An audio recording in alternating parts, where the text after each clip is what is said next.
द्रव्य संग्रह नाम का ये ग्रंथ आचार्य श्री नेमीचंद सिद्धांती देव द्वारा विरचित एक छोटा सा बहुत ही सुंदर ग्रंथ है जो 58 गाथाओं में पूर्ण हुआ है। जीवम जीवम दव्वम जिणवण व सहेण जीर्णनिदिठम देविंद विंद वंदम वंदे तम सर्वदा सिरसा। इस तरह से देवेंद्रों के समूह द्वारा वंदनीय तीर्थंकर भगवान को सिर झुकाकर हमेशा मैं वंदना करता हूँ, ऐसा आचार्य कहते हैं। आज हम द्रव्य संग्रह के तीसरे अधिकार की गाथा नंबर 50 से अध्ययन का आरंभ करेंगे। गाथा नंबर 50 में अरहंत परमेष्टि का स्वरूप दिया हुआ है, बताया गया है। गाथा पाठ करते हैं। अणठ चदु घाई कम्मो दंसण सुहुड़ाण वीर्ये मय्यो सुदेहिथो अप्पा सुद्धो अरिहो विची तिंजो। अन्व्यार्थ पढ़ते हैं। अणठ चदु घाई कम्मो नष्ट हो गए हैं 4 घातिया कर्म जिनके। दंसण सुहुणाण वीर्ये मय्यो जो अनंत दर्शन, अनंत ज्ञान, अनंत सुख व अनंत वीर्य सहित हैं।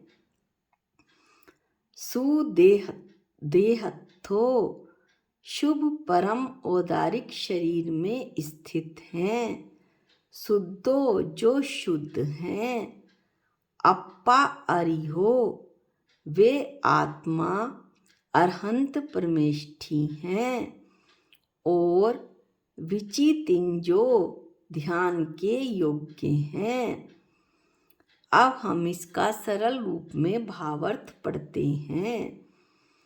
4 घातीय कर्मों का नाश करने वाले अनंत चतुष्टय के धारक, सप्त धातु से रहित और परम औदारिक शरीर वाले 18 दोषों से रहित अरहंत परमेष्टि होते हैं। 4 घातीय कर्मों का 8 मूल कर्मों में से 4 घातीय कर्मों का जिन्होंने नाश कर दिया है और अनंत चतुष्टय को प्रकट कर लिया है, परम औदारिक शरीर वाले हैं, 18 दोषों से रहित हैं, ऐसे अरहंत परमेष्टि होते हैं। उनको 3 काल 3 लोक के समस्त चराचर पदार्थ युगपथ दृष्टिगोचर होते हैं, अर्थात वो सर्व लोकों के सभी पदार्थों को एक साथ देखते हैं। ऐसे अरहंत परमेष्टि के वीतराग स्वरूप के चिंतन करने चाहिए। वीतराग प्रतिमा का ध्यान भी रूपस्थ ध्यान के अंतर्गत आता है। अब घातिया कर्म क्या हैं? जिस कर्म के उदय से जीव के ज्ञान, दर्शन, सुख, वीर्य, अनुजीवी गुणों का घात होता है। अनुजीवी गुण जो जिन गणों से जीव जीता है, जिएगा और जी रहा है, उसका जीवत्व गुण। परिणामिक गुण उसका घात होता है, उसे घातीय कर्म कहते हैं। वे 4 हैं: ज्ञानावरण कर्म, दर्शनावरण कर्म, मोहनीय कर्म और अंतराय कर्म। अनंत चतुष्टय, अनंत ज्ञान, अनंत दर्शन, अनंत सुख और अनंत वीर्य जब इन चार घातीय कर्मों का नाश हुआ तो चार घातीय कर्मों के अभाव में चार गुण प्रकट हुए। ये एक सिद्धांत ही है कि एक चीज, यदि कोई चीज कहीं से हटती है तो उसकी जगह स्वयं दूसरी चीज आ जाती है। जैसे यदि कहीं एक दृष्टांत के तौर पे हम बता सकते हैं कि कहीं कूड़ा पड़ा है, हमने उस कूड़े को हटाया तो अब उस कूड़े के अभाव में वहाँ पर क्या हुआ, स्वच्छता आ गई, सफाई हो गई। इसी तरह से दाष्टान्त में चार घातीय कर्मों के अभाव में अनंत चतुष्टय चार गुण अनंत भगवान के प्रकट होते हैं। अनंत ज्ञान, अनंत दर्शन, अनंत सुख और अनंत वीर्य। 18 दोषों से भगवान रहित होते हैं। भूख, प्यास, बुढ़ापा, रोग, जन्म, मृत्यु, भय, गर्व, आसक्ति, देश, मोह, चिंता, खेद, अप्रीति, निद्रा, आश्चर्य, शोक और पसीना। इस तरह से 18 दोषों से अनंत भगवान रहित होते हैं, इसीलिए उनका परम औदारिक शरीर होता है। अरिहंत। अब अरिहंत का क्या अर्थ है, संधि विच्छेद के द्वारा देखते हैं। अरि अर्थात मोहनीय कर्म, रज अर्थात ज्ञानावरण और दर्शनावरण कर्म, रहस्य अर्थात अंतराय कर्म, हंत अर्थात रहित अवस्था, ऐसी अवस्था जो मोहनीय, दर्शनावरण, ज्ञानावरण और अंतराय कर्म से रहित हो, वह अवस्था, वह पर्याय जीव की अरिहंत है। अब हम गाथा 51 में सिद्ध परमेष्ठि के स्वरूप का अध्ययन करेंगे। गाथा पाठ करते हैं।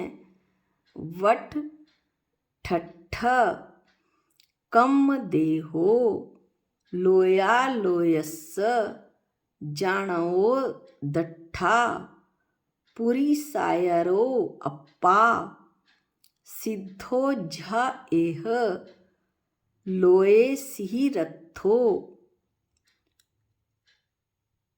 णट ठट्ठा कम देहो नष्ट हो गए हैं अष्टकर्म और शरीर जिसके, लोया लोयस्स लोक और आलोक को, जानो दट्ठा जानने देखने वाली, पुरी सायरो जिस पुरुष देह से मोक्ष हुआ है, उस पुरुष के आकार वाली अप्पा आत्मा सिद्धो सिद्ध परमेष्ठि कहलाती है।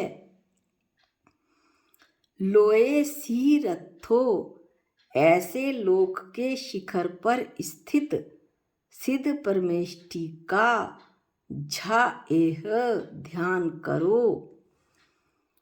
इसका भावार्थ आसान शब्दों में पढ़ते हैं। सिद्ध परमेष्ठि के गुणों का चिंतन करना रूपातीत ध्यान है। इस ध्यान में ध्याता, ध्यान करने वाला सिद्धों के गुणों का चिंतन करते हुए ऐसा विचार करता है कि सिद्ध परमेष्ठि अमूर्तिक हैं, अष्ट कर्मों से रहित हैं, चार घातीय और चार अघातीय कर्मों से रहित हैं, सम्यक्त आदि 8 गुणों से सहित हैं,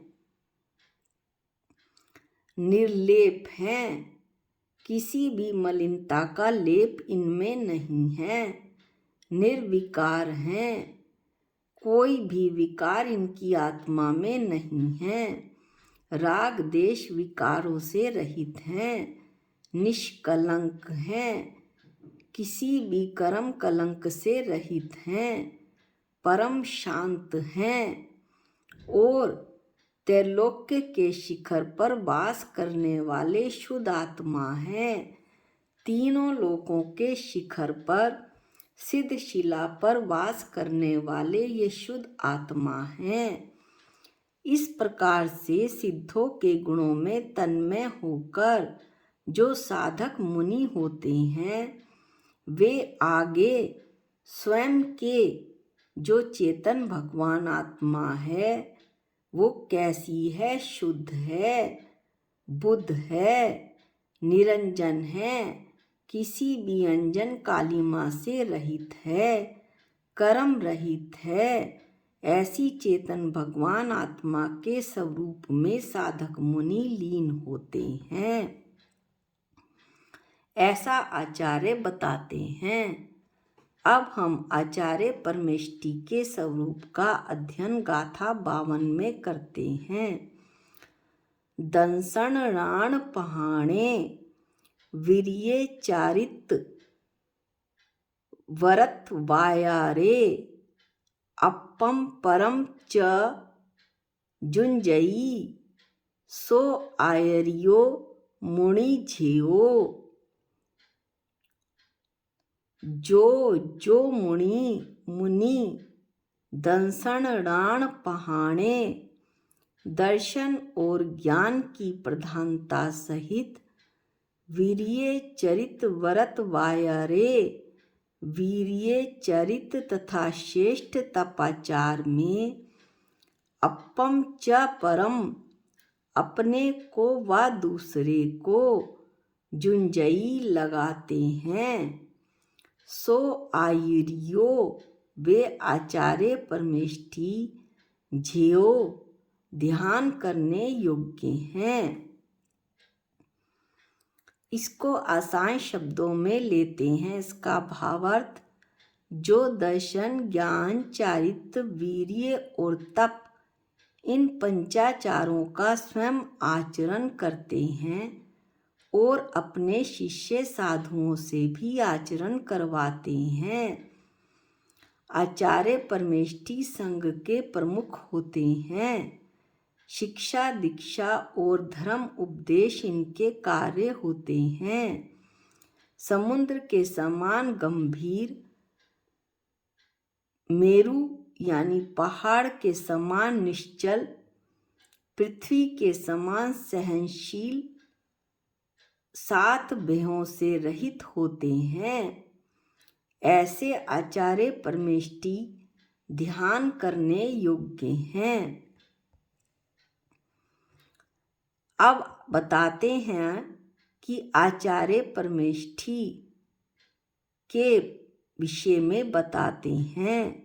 जो साधु दर्शन ज्ञान चारित्र वीर्य और तप इन 5 आचारों का स्वयं पालन करते हैं और उसी प्रकार दूसरों से भी उनका पालन करवाते हैं, उन्हें आचार्य परमेष्टि कहते हैं। आचार्य परमेष्टि अपनी शक्ति अनुसार निर्मल किए हुए सम्यक दर्शन आदि में जो क्रियाएं की जाती हैं उसे आचार कहते हैं और ये ऐसे 5 पंचाचारों का आचार्य परमेष्टि पालन करते हैं। इसमें से पहला है दर्शनाचार। सम्यक दर्शन में आचरण करने को दर्शनाचार कहते हैं। ज्ञानाचार, सम्यक ज्ञान में आचरण करने को ज्ञानाचार कहते हैं। तीसरा है चारित्राचार। सम्यक चारित्र में आचरण करने को चारित्राचार कहते हैं। तपाचार, सम्यक तप में आचरण करने को तपाचार कहते हैं। 5वां है वीर्याचार। सम्यक वीर्य में आचरण करने को वीर्याचार कहते हैं। जो उपरोक्त 4 आचार हैं, दर्शनाचार, ज्ञानाचार, चारित्राचार और तपाचार, इनको धारण और रक्षा करने के लिए आत्मशक्ति का प्रकट होना वीर्य कहलाता है। 53वीं नंबर की गाथा में हम उपाध्याय परमेष्टि के स्वरूप का अध्ययन करते हैं। जो रयणत ते जुत्तो णिच्चम धम्मो वदे सणे निणदो सो उवझाओ अप्पा जदि वर वस हो णमो तस अन्व्यार्थ जो रणत ते जुत्तो रतंत्र से युक्त है। ऋचम धम्मो वदे सणे निणदो नित्य धर्म का उपदेश करने में जो लीन है। सो यदि वर वस हो वह मुनि वरों में प्रधान है। अप्पा आत्मा उवझाओ उपाध्याय परमेष्टि हैं। ऐसे मुनिवरों में प्रधान उपाध्याय परमेष्टि हैं। तस रमो उनको नमस्कार हो। भावार्थ में कहते हैं उपसमीप यस्य समीपे अधीते शिष्य वर्गः पठति स उपाध्याये, अर्थात जिनके सानिध्य में आत्म कल्याणार्थी आत्मा का कल्याण करने के इच्छुक साधु वर्ग अध्ययन करते हैं वे उपाध्याय होते हैं। अध्ययन कराने वाले ऐसे साधु उपाध्याय होते हैं। रतंत्र के धारक होते हैं, धर्म उपदेशक होते हैं, व यति श्रेष्ठ मुनियों में श्रेष्ठ होते हैं। ऐसे शुद्धात्मा उपाध्याय मुनि को मेरा नमस्कार हो। उपाध्याय परमेष्टि जो रतंत्र के धारक हैं, धर्म का उपदेश करने वाले हैं और मुनि व्रतों के धारक होते हैं, उनको उपाध्याय परमेष्टि कहते हैं।